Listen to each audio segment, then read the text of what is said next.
പൂർണ്ണ പ്രശോഭിതം ഈ ജീവിതം, ആർദ്രമാം ദൈവ സ്നേഹം നിറയും പൂവനം. ആതുരപൂർണ്ണ പ്രശോഭിതം ഈ ജീവിതം, ആർദ്രമാം ദൈവ സ്നേഹം നിറയും പൂവനം. സ്നേഹദീപനാളമായി വിളങ്ങും ധന്യജീവിതം.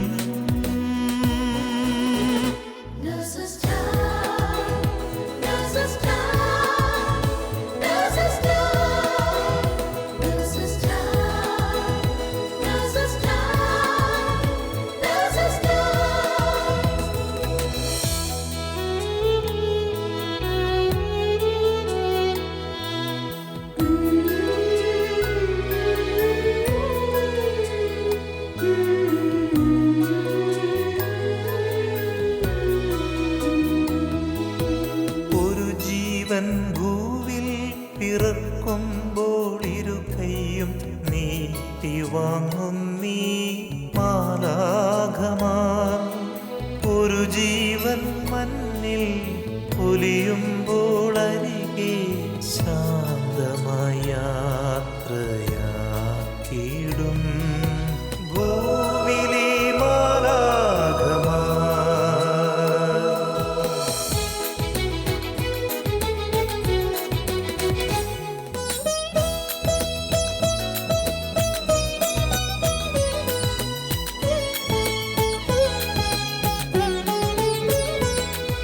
സ്വന്തവേദനയതെല്ലാം മറന്ന സോദരർക്കായി നീക്കിവച്ചിടും ജീവിതം. നൊന്തു നീറുന്ന ജീവിതങ്ങളെ കണ്ണീർ തുടച്ചു നൽകിടുന്നിവർ സാന്ത്വനം.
ഈശോ മിശിഹായ്ക്ക് സ്തുതിയായിരിക്കട്ടെ. ഇന്നത്തെ നേഴ്സസ് ടൈമിലേക്ക് വളരെ സ്നേഹത്തോടെ ഏവരെയും സ്വാഗതം ചെയ്യുന്നു. സങ്കീർത്തനം 34 7-8 വചനങ്ങൾ പറയുന്നു, കർത്താവിൻ്റെ ദൂതൻ ദൈവഭക്തരുടെ ചുറ്റും പാളയമടിച്ച് അവരെ രക്ഷിക്കുന്നു.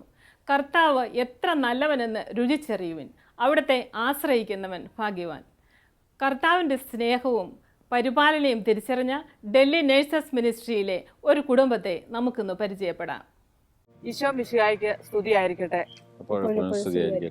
ആനി, നമ്മള് പരസ്പരം അറിയുന്നവരാണ്, ഒരു ഹോസ്പിറ്റൽ ജോലി ചെയ്യുന്നവരും ഒരു പാരിഷിലുള്ളവരുമാണ്. എങ്കിലും നമ്മുടെ ഷാലോം പ്രേക്ഷകർക്ക് വേണ്ടി നമുക്ക് പരസ്പരം ഒന്ന് പരിചയപ്പെടാം. ഞാൻ mini Sabu, all India institute of medical science ന്യൂഡൽഹിയിൽ 28 വർഷമായി ജോലി ചെയ്യുന്നു. എൻ്റെ പേര് ജോജി ജോസഫ്. ഞാൻ സ്റ്റേറ്റ് ബാങ്ക് ഓഫ് ഇന്ത്യയിലാണ് വർക്ക് ചെയ്യുന്ന, ന്യൂറോപ്ലേസിലാണ് ജോലി ചെയ്യുന്നത്. എൻ്റെ പേര് ആനി ജോജി. ഞാൻ 24 വർഷമായി എയിംസിൽ വർക്ക് ചെയ്യുന്നു. ഞങ്ങൾക്ക് 2 മക്കളാണ്. മൂത്ത മകൾ ജസീന്ത, രണ്ടാമത്തെ മകൾ തെരേസ. ആനി, നമ്മൾ ദൈവരാജ്യ മഹത്വത്തിന് വേണ്ടി ജീവിക്കുന്നവരാണ്. നമ്മുടെ പ്രൊഫഷൻ തന്നെ അതിന് ഉത്തമ ഉദാഹരണമാണ്. അതുകൂടാതെ നമ്മുടെ ഇടവകയിലെ നിങ്ങൾ രണ്ടുപേരും മതാധ്യാപകരാണ്. അപ്പോൾ ജോജി സാറെ, നമുക്ക് ഈ വിശ്വാസ പരിശീലന സമയത്ത് കുഞ്ഞുങ്ങളെയൊക്കെ വിശ്വാസി വളർത്താൻ സാധിക്കാറുണ്ടോ? ഞാൻ ഇപ്പോൾ 10 വർഷമായിട്ട് മതാധ്യാപനം നടത്തുന്നുണ്ട്. ഇപ്പം ഇടവകയിലെ കാറ്റഗിസം ഹെഡ് മാസ്റ്ററാണ്. ഞാൻ സഭയോട് ചേർന്ന് നിന്ന് സഭയെ അനുശാസിക്കുന്ന വിധത്തിൽ നമ്മുടെ വിശ്വാസം അടുത്ത തലമുറയ്ക്ക് കൈമാറാനായിട്ട് നമ്മളെ കൊണ്ടാകുന്ന വിധത്തിൽ പരിശ്രമിക്കുന്നുണ്ട്. ആനി ഫസ്റ്റ് സ്റ്റാൻഡേർഡിലെ കുട്ടികളല്ലേ പഠിപ്പിക്കുന്നത്? അപ്പൊ അവരെ കൈകൂട്ടി പിടിപ്പിക്കാനും അങ്ങോട്ട് തിരിയുമ്പോഴും ഇങ്ങോട്ട് തിരിയുമ്പോഴൊക്കെ കഷ്ടപ്പെടുന്നത് ഞങ്ങൾ കാണാറുണ്ട് പള്ളി വെച്ച്. അതെ, അത് എനിക്ക് വളരെ സന്തോഷമാണ് ഈ ചെറിയ കുഞ്ഞുങ്ങളെ പഠിപ്പിക്കാൻ. നമ്മൾ പറഞ്ഞു കൊടുക്കുന്ന കാര്യങ്ങൾ അവർ അതുപോലെ ചെയ്യും. പ്രാർത്ഥന പറഞ്ഞു കൊടുത്താൽ അതുപോലെ അവർ പ്രാർത്ഥിക്കും. അങ്ങനെ കുഞ്ഞുങ്ങൾ പിന്നെ പള്ളിയിൽ വരുമ്പോൾ അവർക്ക് 1 മണിക്കൂർ ഉള്ളത് കൊണ്ട് മാത്രം കുഞ്ഞുങ്ങൾക്ക് ചെറിയൊരു ബുദ്ധിമുട്ടുണ്ട്. അല്ലെങ്കിൽ കുഴപ്പമില്ല, കുട്ടികൾ വളരെ നല്ല കുഞ്ഞുങ്ങളാണ്. ചില കുഞ്ഞുങ്ങൾ എനിക്ക് തോന്നുന്നു അച്ഛന്റെ പാട്ടൊക്കെ ഉറക്കെ പാടുന്നത് കേൾക്കാറുണ്ട്. അതെ, പാടുന്ന കുട്ടികളും ഉണ്ട്. ആനി, നിങ്ങളുടെ വിശ്വാസ ജീവിതത്തെ പരീക്ഷിക്കപ്പെട്ട സമയമായിരുന്നല്ലോ ഈ കോവിഡ് കാലം. അതേക്കുറിച്ച് ഒന്ന് പറയാമോ? ഞങ്ങൾക്ക് 2020 ആദ്യമായിട്ട് കോവിഡ് വന്നത്. നവംബർ മാസത്തിൽ 18-ാം തീയതി 2 പേർക്കും പനി വന്നു ഒരുപോലെ. അപ്പോൾ ടെസ്റ്റ് ചെയ്തപ്പോൾ കോവിഡ് പോസിറ്റീവായി. ചേട്ടായിക്ക് കൂടുതൽ ക്ഷീണവും ശ്വാസം എടുക്കാൻ ഒത്തിരി ബുദ്ധിമുട്ടുണ്ടായിരുന്നു ആ സമയത്ത് നമുക്ക് ഹോസ്പിറ്റലിലൊക്കെ ഒരു പീക്ക് ടൈം ആയിരുന്നു. ബെഡിനൊക്കെ ഭയങ്കര ഷോർട്ടേജ് ഉള്ള സമയമല്ലായിരുന്നു? എനിക്കറിയാം, എയിംസിലൊന്നും ബെഡില്ലാതെ പേഷ്യൻസ് ഒക്കെ ഒത്തിരി കഷ്ടപ്പെടുന്നുണ്ടായിരുന്നു. അങ്ങനെ ഒരു സമയമല്ലായിരുന്നു? അതെ, അനിയനൊരു ദിവസം ഞങ്ങളെ കൊണ്ടുപോയായിരുന്നേ ഹോസ്പിറ്റലിൽ. അവിടെ ചെന്നപ്പം ബെഡില്ലെന്ന് പറഞ്ഞു. അപ്പം ഞങ്ങൾ തിരിച്ചു പോന്നു. പക്ഷെ അവിടെ ചെന്നപ്പം ശ്വാസം എടുക്കാൻ അത്ര ബുദ്ധിമുട്ടില്ലായിരുന്നു, ചെറിയതായിട്ടൊരു പ്രോബ്ലം ഉണ്ടായിരുന്നു. അപ്പോൾ അതുകൊണ്ട് ഞങ്ങൾ തിരിച്ചിങ്ങി വീട്ടിൽ പോന്നു. അഡ്മിറ്റ് ചെയ്യാനായിട്ട് എന്താണ് സാഹചര്യം? ഓക്സിജൻ ലെവലൊക്കെ ഒത്തിരി കുറയും. അതെ, 2 ദിവസം കഴിഞ്ഞപ്പം പിന്നെയും ശ്വാസം എടുക്കാൻ ഒത്തിരി ബുദ്ധിമുട്ട് വന്നു. ഒത്തിരി ക്ഷീണമായിരുന്നു, ബുദ്ധിമുട്ട് വളരെ കൂടി വരുന്നുണ്ടായിരുന്നു. ആ സമയത്ത് ഞാൻ ധ്യാന കേന്ദ്രങ്ങളിലൊക്കെ പ്രാർത്ഥനാ സഹായം അപേക്ഷിച്ചായിരുന്നു. അതുപോലെ നമ്മുടെ കുടുംബത്തിലുള്ള എല്ലാവരും പ്രാർത്ഥിക്കാൻ തുടങ്ങിയായിരുന്നു. ആ സമയത്ത് ബെഡ് അന്നേരം കിട്ടാൻ ബുദ്ധിമുട്ടായിരുന്നു. അപ്പോൾ നമുക്ക് എവിടെ പോകണമെന്ന് അറിയില്ല, വളരെ നിസ്സഹായ അവസ്ഥയിലായിരുന്നു. എന്ത് ചെയ്യണമെന്ന് അറിയത്തില്ലായിരുന്നു. ആകെ നമുക്ക് ആശ്രയം ദൈവമേ ഉള്ളൂ. ആ സമയത്ത് തമ്പുരാനോട് പറയുന്നുണ്ട്, തമ്പുരാനെ, എനിക്കൊന്നും ചെയ്യാൻ സാധിക്കുന്നില്ല, എന്ത് ചെയ്യണമെന്ന് അറിഞ്ഞുകൂടാ, അങ്ങ് എല്ലാം നടത്തി തരണമേ, അങ്ങ് എന്നെ നയിക്കണേന്ന് ഞാനൊരു പ്രാർത്ഥിക്കുന്നുണ്ടായിരുന്നു ആ സമയത്ത്. പിന്നെ എങ്ങനെയാണ് നിങ്ങൾക്ക് ബെഡൊക്കെ അറേഞ്ച് ആയത്? ഇങ്ങനെ ബുദ്ധിമുട്ട് കൂടിയപ്പം ഞാൻ എൻ്റെ അനിയത്തിക്ക് വിളിച്ചപ്പം മിനി വന്നു. അവൾ ഞാൻ പറഞ്ഞു നമുക്ക് ഹോളി ഫാമിലി ഹോസ്പിറ്റലിലോട്ട് പോകാമെന്ന്. എനിക്കിങ്ങനെ മനസ്സിൽ തലേദിവസം തോന്നുന്നുണ്ടായിരുന്നു, രാത്രിയിൽ മനസ്സിലിങ്ങനെ ദൈവം ഇങ്ങനെ തോന്നിക്കുന്ന പോലെ ഹോളി ഫാമിലി എന്ന്. ആ സമയത്ത് ഞങ്ങൾക്ക് അവിടെ ആ ഹോസ്പിറ്റലുമായിട്ട് യാതൊരു കണക്ഷനും ഇല്ലാത്ത ആണ്, നമുക്ക് ആരെയും അറിയത്തുമില്ല, പരിചയമില്ല. ആ സമയത്ത് ഞങ്ങൾ പെട്ടെന്ന് എൻ്റെ അനിയത്തി വിളിച്ചു വെച്ചു, പറഞ്ഞു 1 ബെഡുണ്ട്, നിങ്ങൾ പോരാൻ പറഞ്ഞു. അങ്ങനെ ഞങ്ങൾ ഹോസ്പിറ്റലിൽ ഞങ്ങളെ ഒരു മകന്, ഞങ്ങളുടെ അടുത്തുള്ള ഒരു ചേച്ചിയുടെ മോൻ ഞങ്ങളെ കൊണ്ടുവന്നു. ആ സമയത്ത് വണ്ടി കിട്ടാനും ബുദ്ധിമുട്ടായിരുന്നു. ആ മോൻ ഞങ്ങളെ കൊണ്ട് ഹോസ്പിറ്റലിൽ എത്തിച്ചു. നേരെ നിങ്ങൾ ബെഡ് കിട്ടിയോ അതോ കാഷ്വാലിറ്റിയിലോട്ട് പോകാൻ? ഇല്ല, ആദ്യം ഞങ്ങൾ കാഷ്വാലിറ്റി ചെന്നു. കാഷ്വാലിറ്റി ചെന്നപ്പം ഓക്സിജൻ്റെ ലെവൽ ഒത്തിരി കുറഞ്ഞു പോയായിരുന്നു. 68, 60 അങ്ങനെയായിരുന്നു ഓക്സിജൻ്റെ ലെവല്. അപ്പം തന്നെ അവർ ഓക്സിജൻ കൊടുത്തു. ഉടനെ തന്നെ ഓക്സിജൻ ബൈപ്പാപ്പ് സ്റ്റാർട്ട് ചെയ്തു. അപ്പം ഡോക്ടർ പെട്ടെന്ന് വന്നിട്ട് പറഞ്ഞു, ഇവിടെ ബെഡൊന്നുമില്ല, ഐസിയുവിൽ ബെഡില്ല. അപ്പം നമുക്ക് വേറെ എങ്ങും പോകാനില്ലല്ലോ. ആ സമയത്ത് ദൈവത്തോട് പറഞ്ഞു, തമ്പുരാനെ എന്ത് ചെയ്യും, ഒരു അവസ്ഥ വല്ലാത്തൊരു അവസ്ഥയാണ് ആ സമയത്ത്. അങ്ങനെ വന്നുള്ള എല്ലാ മക്കൾക്കും അറിയാം ആ ഒരവസ്ഥ എങ്ങനെയാണ്, ബെഡില്ലാതെ, ഐസിയുവിൽ ബെഡില്ലാത്ത അവസ്ഥ. അപ്പോൾ പെട്ടെന്ന് എൻ്റെ അനിയത്തി തന്നെ ഇവിടെ നമ്മുടെ നേഴ്സസ് മിനിസ്റ്ററിൽ ഒരു സഹോദരിക്ക് തന്നെ അദ്ദേഹത്തിനെ തന്നെ വിളിച്ചു. അപ്പോൾ അദ്ദേഹം പിന്നെ പെട്ടെന്ന് ICUയിൽ നമുക്കൊരു ബെഡ് ദൈവകൃപയാൽ നമുക്ക് കിട്ടി. ആ സമയത്ത് ICUയിൽ അഡ്മിഷന് കഴിഞ്ഞിട്ട് ഞങ്ങൾ താഴെ വന്ന ഉടനെ തന്നെ പരിശുദ്ധ അമ്മയുടെ വേളാങ്കണ്ണി മാതാവിൻ്റെ ആയിരുന്നു ഒരു രൂപം അവിടെയുണ്ട്, സ്റ്റാച്യു. അപ്പോൾ ആൾക്കാരൊക്കെ അവിടെ നിന്ന് പ്രാർത്ഥിക്കുന്നുണ്ടായിരുന്നു. ആ സമയത്ത് മാതാവിനെ കണ്ടപ്പോൾ എനിക്ക് എന്തോ ഒരു ശക്തി, ആരെയോ നമ്മൾ കാണാതെ പെട്ടെന്ന് നമുക്ക് മാതാവിനെ കണ്ടപ്പം പെട്ടെന്നൊരു ധൈര്യവും ഒരു സന്തോഷവും ഒരു ശക്തിയൊക്കെ കിട്ടിയ പോലെ എനിക്ക് തോന്നി. അപ്പം പിന്നെ നമുക്ക് കൊടുത്ത ദൈവം അമ്മയുണ്ടല്ലോ ഇവിടെ, നമ്മളെന്തിനീ ടെൻഷൻ എടുക്കുന്നത്, നമുക്ക് അന്നേരം നമുക്ക് കൈപിടിച്ച് നടത്താനും നമ്മുടെ കൂടെ ആയിരിക്കാനും പരിശുദ്ധ അമ്മ ഈശോ ഉള്ളത് കൊണ്ട് നമ്മളെന്തിന് അധൈര്യപ്പെടുന്നു.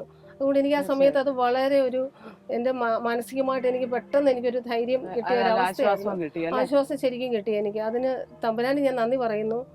ജോജി സാറേ, ഈ ബൈപ്പാസ് മാസ്ക് വെച്ച് പേഷ്യന്റ് ICUയിലൊക്കെ ഭയങ്കരമായിട്ട് സ്ട്രഗിൾ ചെയ്യാൻ ഞങ്ങൾ കണ്ടിട്ടുണ്ട്. മാസ്ക് വലിച്ചെറിയുകയൊക്കെ ചെയ്യും. അപ്പം ഞങ്ങൾ അവരുടെ കൈയൊക്കെ കെട്ടിയിടാറുണ്ട്.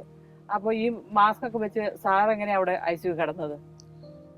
മാസ്ക് ഇങ്ങനെ വലിച്ച് ടൈറ്റായിട്ടാണ് വെക്കുന്നത്. അത് ശരിക്കും വേദനയുണ്ട്, മുഖത്തിന് നല്ല വേദനയുണ്ട്. 2-3 ദിവസം കഴിഞ്ഞപ്പോൾ മുഖം നീരുവയ്ക്കാൻ തുടങ്ങിയിരുന്നു. അത് ശരിക്കും ഒരു ബുദ്ധിമുട്ടുള്ള അനുഭവമാണ്. പിന്നെ ആ സമയത്ത് എനിക്ക് മറ്റുള്ള പേഷ്യൻസ് ഈ മാസ്ക് വലിച്ചു മാറ്റുമ്പോൾ അവർക്ക് കൂടുതൽ ബുദ്ധിമുട്ട് വരുന്നത് ഞാൻ കാണുന്നുണ്ട്. അപ്പോൾ എനിക്ക് ആ സമയത്ത് ഓർമ്മയൊന്നും നഷ്ടപ്പെട്ടിരുന്നില്ല. അപ്പോൾ എനിക്ക് ഈ കാര്യങ്ങൾ ബോധ്യമുള്ളതുകൊണ്ട് ഞാൻ മാതാവിനോട് പ്രാർത്ഥിച്ച് അതിനുള്ള ശക്തി സംഭരിക്കും. പിന്നെ ഞാനൊരു ബൈബിൾ അവരോട് ചോദിച്ചായിരുന്നു, എനിക്ക് ICUവിന് ഒരു ബൈബിൾ വയ്ക്കാം. അപ്പോൾ അവരെന്നെ അനുവദിച്ചു. അപ്പം ബൈബിൾ ഉണ്ടെങ്കിൽ ഞാനത് എനിക്ക് പറ്റുന്ന സമയത്ത് ബൈബിൾ വായിക്കുന്നുണ്ടായിരുന്നു. പിന്നെ ഞാൻ ചെയ്യുന്ന ഒരു കാര്യം, നമുക്ക് ഏറ്റവും ജീവിതത്തിൽ ബുദ്ധിമുട്ട് വരുമ്പം നമുക്ക് ഇഷ്ടപ്പെട്ട ഒരാളുടെ മുഖം ആലോചിക്കുകയാണ് ചെയ്യുന്നത്. അപ്പോൾ ഞാൻ എൻ്റെ കുഞ്ഞുങ്ങളുടെ മുഖം എനിക്ക് ഏറ്റവും അധികം ബുദ്ധിമുട്ട് തോന്നുമ്പോൾ എൻ്റെ കുഞ്ഞുങ്ങളെക്കുറിച്ച് ഞാൻ ആലോചിച്ച് അങ്ങനെ ഞാൻ ഇത് മാറ്റാതിരിക്കാനുള്ള ശക്തി ദൈവത്തോട് അപേക്ഷിച്ചു. പിന്നെ അവിടെ കിടന്നപ്പോൾ തന്നെ എൻ്റെ ചുറ്റിലും ഓരോ ദിവസങ്ങളിൽ ഒന്നിലധികം മരണം സംഭവിക്കുന്നുണ്ടായിരുന്നു. ഞാനപ്പം ദൈവത്തോട് കൂടുതൽ പ്രാർത്ഥിച്ചുകൊണ്ടിരിക്കുകയായിരുന്നു. പിന്നെ ആ സമയത്ത് എനിക്ക് അവിടുന്ന് ICUന്ന് വീഡിയോ കോൾ വിളിക്കാനുള്ള പെർമിഷൻ ഉണ്ടായിരുന്നു. അപ്പോൾ നമ്മൾ വീട്ടിലൊക്കെ വിളിക്കുമ്പോൾ എല്ലാവരും പ്രാർത്ഥിക്കുന്നുണ്ടെന്നറിയാം. അപ്പോൾ ഞാൻ കാരിക്കസം പഠിക്കുന്ന കുട്ടികൾ, എൻ്റെ ഇടവകയിലുള്ള അമ്മമാർ, എൻ്റെ കുടുംബം, എൻ്റെ നാട്ടിലുള്ള സഹോദരങ്ങൾ എല്ലാവരും എനിക്ക് വേണ്ടി പ്രാർത്ഥിക്കുന്നുണ്ട്. അപ്പം ഈ പ്രാർത്ഥനയുടെ സഹായം ഉണ്ടെന്നുള്ള ഒരു പ്രത്യാശ നമുക്കുണ്ട്. അപ്പോൾ അതെനിക്ക് കൂടുതൽ ശക്തി തന്നിരുന്നു. പ്രാർത്ഥനയുടെ ശക്തി ഭയങ്കരമായി നിങ്ങൾക്ക് ആശ്വാസം കിട്ടി അല്ലേ? പ്രാർത്ഥനയുടെ ശക്തി വേണം. തീർച്ചയായിട്ടും. എനിക്ക് ഈ സമയത്ത് ഒരു വചനം ഓർമ്മ വരുന്നു, നമ്മുടെ സങ്കീർത്തനം 91:7 നിന്റെ പാർശ്വങ്ങൾ 1000 മരിച്ചു വീണേക്കാം, നിന്റെ വലതുവശത്ത് 10,000 എങ്കിലും നിനക്ക് ഒരു അനർത്ഥവും സംഭവിക്കുകയില്ല എന്നുള്ള വചനം. തീർച്ചയായിട്ടും അത് നമ്മൾ അനുഭവിച്ചതാണ്. ആ സമയത്ത് എത്ര നാള് നിങ്ങൾ ICUയിലുണ്ടായിരുന്നു? 16 ദിവസം കഴിഞ്ഞപ്പം കോവിഡ് നെഗറ്റീവായി. അപ്പം കോവിഡ് ICUയിൽ നിന്ന് നോർമൽ ICUയിലേക്ക് ഷിഫ്റ്റ് ചെയ്തു. പക്ഷേ ഹൈ ഓക്സിജൻ ഫ്ലോയിൽ തന്നെയായിരുന്നു അവിടെയും കണ്ടിന്യൂ ചെയ്തിരുന്നത്. ഇതിനിടയിലൊക്കെ നമ്മൾ പുറത്ത് ആനിയുടെ സിസ്റ്ററിൻ്റെ അടുത്ത് ഡോക്ടർ പറയാറുണ്ടായിരുന്നു ICUയിൽ കിടന്ന സമയത്ത് എപ്പം വേണമെങ്കിലും വെന്റിലേറ്ററിലോട്ട് മാറ്റിയാൽ പോലും വലിയ സ്കോപ്പൊന്നും ഇല്ലാന്ന്. അപ്പം ഞങ്ങൾ ആ സമയത്ത് ഞങ്ങളുടെ പ്രയർ യൂണിറ്റിലൊക്കെ ഭയങ്കരമായിട്ട് ശക്തമായിട്ട് പ്രാർത്ഥിക്കുമായിരുന്നു. അതെ, എല്ലാവരും പ്രാർത്ഥിക്കുന്നുണ്ട്. കർത്താവെ, മരുന്നോ ലേപനൌഷധവുമല്ല, അങ്ങയുടെ വചനം വായിച്ചാണ് അവരെ സുഖപ്പെടുത്തിയത്. ജ്ഞാനം 16 അധ്യായം 12 വാക്യം, ഈ വാക്യം നമ്മൾ പ്രാർത്ഥിക്കുന്നുണ്ടായിരുന്നു. അതോടൊപ്പം തന്നെ അനേകം വചനങ്ങൾ അനേകർ നമുക്ക് അയച്ചു തരുന്നുണ്ടായിരുന്നു ഓൺലൈൻ വഴി. അത് നമ്മൾ ഒത്തിരി പ്രാർത്ഥിക്കുന്നുണ്ടായിരുന്നു. ആ വചനങ്ങളെല്ലാം നമ്മൾ ധ്യാനിച്ചുകൊണ്ട് പ്രാർത്ഥിക്കുകയും എപ്പോഴും വചനത്തിൽ കൂടുതൽ നമ്മളൊരു സംരക്ഷണം അനുഭവിക്കുന്നുണ്ടായിരുന്നു ദൈവവചനത്തിൽ. ശരിയാണ്, ദൈവവചനം ഒരിക്കലും പരാജയപ്പെട്ടിട്ടില്ലല്ലോ. അതെ. അപ്പോൾ എത്ര നാൾ കഴിഞ്ഞിട്ടാണ് നിങ്ങൾ ഡിസ്ചാർജ് ആവുന്നത് ഹോസ്പിറ്റലിൽ നിന്ന്? 1 മാസം 5 ദിവസം കടന്നു ഞങ്ങൾ ഹോസ്പിറ്റലിൽ ടോട്ടൽ. ഡിസ്ചാർജ് ആയ സമയത്ത് നിങ്ങൾ ഓക്സിജൻ ഒക്കെ ആയിട്ടല്ലേ വീട്ടിൽ വന്നത്? അതെ, ആംബുലൻസിൽ വീട്ടിലേക്ക് പോകുന്ന സമയത്തും ഞാൻ കിടന്നിട്ട് തന്നെ പോകുന്നത്. ഓക്സിജൻ സപ്പോർട്ടോടു കൂടിയാണ് ഈവൻ വീട്ടിലോട്ട് കയറ്റിയ സമയത്തും ഓക്സിജൻ സപ്പോർട്ടോടു കൂടിയാണ് ഇരുത്തിക്കൊണ്ട് പോകാൻ നടക്കത്തില്ലായിരുന്നു. എന്നെ കിടത്തിയിട്ട് ഓക്സിജൻ സപ്പോർട്ട് സൈഡിൽ പിടിച്ച് അങ്ങനെയാണ് കയറ്റിക്കൊട്ടു. അങ്ങനെ ഒരു അവസ്ഥയിലാണ് ഞാൻ വീട്ടിൽ പോയത്. വീട്ടിൽ പോയിട്ടും ഏകദേശം 1 മാസത്തോളം എനിക്ക് സ്വന്തമായിട്ട് എണീറ്റ് നടക്കാനോ ബാത്റൂമിൽ പോകാനോ ഒന്നും സാധിക്കുന്നുണ്ടായിരുന്നില്ല. ആനി എന്നെ 1 മാസത്തോളം വീട്ടിലിരുന്ന് ചെറിയ കുഞ്ഞുങ്ങളെ നോക്കുന്ന പോലെ നോക്കി. പിന്നെ എൻ്റെ അനിയത്തി നാട്ടിൽ നിന്ന് വന്നിട്ടുണ്ടായിരുന്നു ആ സമയത്ത്. ഇപ്പം ഇവർ രണ്ടുപേരും കൂടെ എന്നെ നോക്കി. ഏകദേശം 1 മാസമെങ്കിലും കഴിഞ്ഞിട്ടാണ് ഞാൻ വീട്ടിൽ ചെന്നിട്ടും ഒരു ബാത്റൂമിലൊക്കെ പോകാറായത്. ഇതിന് ഇടയ്ക്ക് ചേട്ടനും ചേച്ചിയുടെ ഹസ്ബൻഡും വന്നിട്ടുണ്ടായിരുന്നു കേട്ടോ. അവര് നോൺ കോവിഡ് ഐസിയുലായപ്പോഴാണ് വന്നത്. അപ്പോൾ അവർ വന്നു കഴിഞ്ഞപ്പോൾ അത് ഒത്തിരി ഒരു സപ്പോർട്ടായിരുന്നു. എന്ന് വെച്ചാൽ അദ്ദേഹത്തെ ഒത്തിരി ഇഷ്ടമാണ് ഇപ്പം ചേട്ടനെ. അതുകൊണ്ട് അത് ഒത്തിരി മാനസികമായിട്ട് അത് ശരിക്കും ആശ്വാസം കിട്ടിയായിരുന്നു. അവർ 3-4 ദിവസം ഉണ്ടായിരുന്നു ഇവിടെ. അതൊരു ദൈവകൃപയാണ്. എല്ലാത്തിനും ദൈവത്തിന് നന്ദി. അനേകം മക്കൾ പ്രാർത്ഥിച്ചു ഇതിലൂടെ. അനേകം സിസ്റ്റേഴ്സ്, വൈദികര്, നമുക്കറിയാവുന്ന എല്ലാം നമ്മുടെ സഹോദരങ്ങൾ, ധ്യാനകേന്ദ്രങ്ങളിൽ നമ്മുടെ ഡൽഹിയിലും ഫരീദാബാദിലും ധ്യാനകേന്ദ്രമുണ്ട്. അവിടെയെല്ലാം ഈവനിങ് വിജിലും എല്ലാം പ്രാർത്ഥിക്കുന്നുണ്ടായിരുന്നു. ജസോള പള്ളിയിൽ അതുപോലെ പ്രത്യേകിച്ച് വൈദികർ വിശുദ്ധ കുർബാന അർപ്പിച്ച് പ്രാർത്ഥിക്കുന്നുണ്ടായിരുന്നു. ലാഡോസറയിലും പ്രാർത്ഥിക്കുന്നുണ്ടായിരുന്നു. അത് നമുക്ക് പിന്നെ ഞങ്ങളുടെ വികാരിയച്ഛന് ആ സമയത്ത് കോവിഡ് വന്നു. പക്ഷേ അച്ഛനും നന്നായിട്ട് പ്രാർത്ഥിക്കുന്നുണ്ട്. അച്ഛനെ ഞാൻ ഇടയ്ക്ക് കാണുമായിരുന്നു. അച്ഛന് ടെസ്റ്റൊക്കെ ചെയ്യാൻ പോകുമ്പോൾ CT സ്കാനൊക്കെ എടുക്കാൻ വരുമ്പോൾ അച്ഛൻ പറഞ്ഞ് ഞാൻ പ്രാർത്ഥിക്കുന്നുണ്ട്, ധൈര്യമായിട്ട് ഇരുന്നോളാൻ പറഞ്ഞു. അങ്ങനെ നമുക്ക് ഒത്തിരി വൈദികരുടെയും സിസ്റ്റേഴ്സിൻ്റെയും എല്ലാ ആത്മാരുടെയും കുഞ്ഞുങ്ങളുടെയും ഫ്രണ്ട്സൊക്കെ ഒത്തിരി ഹെൽപ്ഫുള്ളായിരുന്നു ആ സമയത്ത്. കാറ്റഗിസം ഡിപ്പാർട്ട്മെൻറ്റ് എല്ലാവരും വളരെ സഹായിച്ചു. അതിനെല്ലാം ദൈവത്തിന് ഞാൻ നന്ദി പറയുന്നുണ്ട്. കാരണം ഇതെല്ലാം നമ്മുടെ തമ്പുരാൻ്റെ ഒരു കൃപയും തമ്പുരാൻ്റെ ഒരു പദ്ധതിയുമാണ്. ഇതെല്ലാം നമ്മൾ കൂടുതൽ ദൈവത്തോട് അടുക്കാനും നമ്മുടെ ആ പഴയ ഒരു അവസ്ഥ നമുക്ക് മനസ്സിലാക്കാനും ഒക്കെ ഒരു സഹായിക്കുന്ന ഒരു ശരിക്കും അങ്ങനെയാണ് ഞങ്ങൾക്ക് എക്സ്പീരിയൻസ് ചെയ്തിരിക്കുന്നത്. അപ്പൊ ആനി ഈ സമയത്തൊക്കെ മക്കൾ തനിച്ചായിരുന്നില്ലേ? അതെ, അവർ തനിച്ചായിരുന്നു. പകൽ സമയത്ത് അവർ തനിച്ചായിരുന്നു വീട്ടിൽ. രാത്രി സമയത്ത് ഞാൻ വീട്ടിൽ ഉണ്ടായിരുന്നു. കോവിഡ് ഐസിയുവിൽ കിടന്ന സമയത്താണ് 1 മണിയാകുമ്പോൾ നമ്മുടെ ഡോക്ടർ അന്നത്തെ കണ്ടീഷൻ പറയുമായിരുന്നു. അപ്പോൾ അത് കഴിഞ്ഞിട്ട് നമ്മൾ അന്നേരം ഡോക്ടറോട് സംസാരിച്ചിട്ടാണ് നമ്മൾ പോരും. അത് കഴിഞ്ഞിട്ട് ICUവിൽ ഷിഫ്റ്റ് ചെയ്ത് കഴിഞ്ഞപ്പം രാവിലെയും വൈകിട്ട് നമുക്ക് വിസിറ്റിംഗ് ടൈം ഉണ്ട്. ആ സമയത്ത് രാവിലെയും വൈകിട്ടുള്ള വിസിറ്റിംഗ് ടൈമിനുള്ള അതിനിടയ്ക്കുള്ള സമയമെല്ലാം ഞാൻ ചാപ്പലിൽ പോയിരുന്നു പ്രാർത്ഥിക്കുമായിരുന്നു. അവിടുന്ന് കരുണക്കൊന്ത, ജപമാല, അതുപോലെ കുറേ സമയം എനിക്ക് പ്രാർത്ഥിക്കാൻ അവിടുന്ന് സാധിച്ചായിരുന്നു. ബൈബിൾ വായിക്കാനും ഒക്കെ സാധിച്ചായിരുന്നു അവിടെ ഇരുന്ന്. അതൊക്കെ എനിക്ക് ഒരു വളരെ ആത്മീയമായിട്ട് തന്നെ എനിക്കതൊരു ശരിക്കും ഒരു ഉണർവ് നൽകിയായിരുന്നു ശരിക്കും. അതെനിക്ക് ഒത്തിരി ഒരു സന്തോഷമുള്ള കാര്യമാണ്. ആ സമയത്ത് അവിടെ ഇരിക്കാനും. ക്രിസ്മസിൻ്റെ അന്ന് ഞാൻ അവിടെയായിരുന്നു, ആ ചാപ്പലിലായിരുന്നു. രാവിലെ കുട്ടികൾക്ക് ഭക്ഷണം എല്ലാം കൊടുത്തിട്ട് ക്രിസ്മസിൻ്റെ അന്ന് ഞാൻ അവിടെ അന്ന് വൈകിട്ടാണ് ഷിഫ്റ്റ് ചെയ്യുന്നത് റൂമിലോട്ട്. അപ്പോൾ ആ സമയം അവിടെ ഇരുന്ന് പ്രാർത്ഥിക്കാനൊക്കെ സാധിച്ചു. എല്ലാം തമ്പുരാൻ്റെ കൃപ. മക്കൾ എവിടെയാണ് ആനി? മക്കൾ ഇവിടെയുണ്ട്. ജസിന്ത